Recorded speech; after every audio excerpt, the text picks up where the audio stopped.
Hello! இன்னைக்கு வந்து கருணக்கிழங்கு ஃப்ரை எப்படி பண்ணுறது பார்க்கலாம். அதுக்கு வந்து கருணக்கிழங்குல மேலே இருக்கிற தோலை வந்து நல்லா சீவிட்டு, இந்த மாரி கியூப்ஸ் மாரி கட் பண்ணிக்கோங்க. கட் பண்ணிவிட்டு அதில் கொஞ்சம் தண்ணி, கொஞ்சம் மஞ்சள் பொடி, உப்பு போட்டு கொஞ்சம் நேரம் பாயில் பண்ணிக்கலாம் இந்த மாதிரி.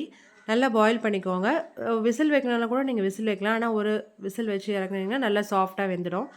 இதுக்கு வந்து என்னென்ன மசாலா போடலான்னு பார்த்தீங்கன்னா, நம்மளோட குழம்பு மிளகா பொடி, அதுக்கப்புறம் ரெட் சில்லி பவுடர் அதுவும் கொஞ்சம் ஆட் பண்ணிக்கோங்க. தனியா இருக்கும்ல அது. இது குழம்பு மிளகா பொடியில வந்து ரெட் சில்லியும் ப்ளஸ் இந்த கொத்தமல்லி 2மே இருக்கும். அதனால 2யும் சேர்த்து அரைச்சிருக்கோம். அதையும் அதுவும் சேர்த்து தான் ஆட் பண்ணியிருங்க அதில. அப்புறம் அது கூட வந்து உப்பு, அப்புறம் கொஞ்சம் ஜிஞ்சர் கார்லிக் பேஸ்ட் இதுவும் ஆட் பண்ணிக்கோங்க இது கூட.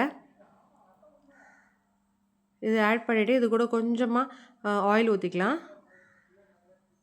இந்த மாரி ஆயில் ஊத்திக்கோங்க. அதுக்கப்புறம் நம்மக்கிட்ட ஒரு பெரிய சைஸ் லெமன் இருந்ததுன்னா, அதில் ஹாஃப் கட் பண்ணிவிட்டு நம்ம ஹாஃப் ஸ்க்வீஸ் பண்ணிக்கலாம். இந்த மாதிரி லெமன் ஜூஸ் எடுத்து நல்லா பிழிஞ்சு நல்லா மிக்ஸ் பண்ணிக்கோங்க இதில்.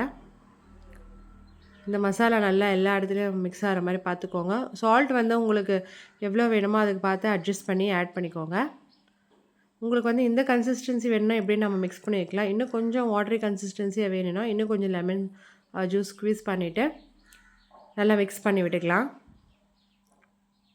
நல்லா மிக்ஸ் பண்ணிக்கோங்க. அவ்வளோதான். இதை மிக்ஸ் பண்ணி நம்ம இதுக்கான மசாலா ரெடி பண்ணிட்டோம். இந்த இதாக இருக்கணும்.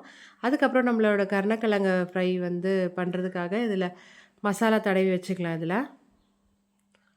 இந்த மாதிரி எல்லாத்துலேயும் ஸ்ப்ரெட் பண்ணி மிக்ஸ் பண்ணிக்கோங்க. இந்த மாதிரி மிக்ஸ் பண்ணிக்கோங்க. நல்லா மிக்ஸ் பண்ணிக்கோங்க.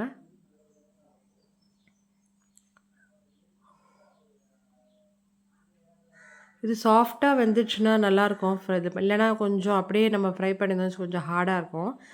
இது நம்ம வேக வச்சு எடுக்கிறனால என்ன ஆகும்னா நல்லா கொஞ்சம் சாஃப்ட்டா இருக்கும். அதுக்கப்புறம் இந்த மாதிரி மேரினேட் பண்ணி ஒரு 1/2 அன் ஹவர் கிட்ட நம்ம வந்து வெளியில் வச்சுக்கலாம். அப்போ தான் இந்த மசாலாலாம் அதுக்குள்ளே வந்து ஊறும். அதுக்கப்புறம் இதை ஃப்ரை பண்ணுறதுக்கு நான் என்ன பண்ணேன், ஒரு தவா எடுத்து அதில் கொஞ்சம் எண்ணெய் ஊற்றிக்கோங்க. இன்னும் வந்து நல்லெண்ணெய் ஊற்றுனீங்கன்னா இன்னும் சும்மா டேஸ்ட்டாக இருக்கும். நல்லெண்ணெய் ஊற்றிக்கோங்க. இல்லைனா நம்மக்கிட்ட இருக்க குக்கிங் ஆயிலே போட்டுட்டு நான் இது மாதிரி கருணக்கிழங்கு ஃப்ரை பண்ண ஆரம்பிச்சிட்டேன். நல்லா ஃப்ரை ஆகிட்டே இருக்குது. சிம்லேயே வச்சு ஃப்ரை பண்ணிக்கலாம் நம்ம. ரொம்ப ஹை ஃப்ளேமில் வச்சோன்னா ஒரு மாதிரி தீஞ்ச மாதிரி இருக்கும். இது வந்து இந்த மாதிரி சிம்மில் வச்சுட்டு ஃப்ரை பண்ணி நம்ம திருப்பி திருப்பி போட்டுக்கலாம்.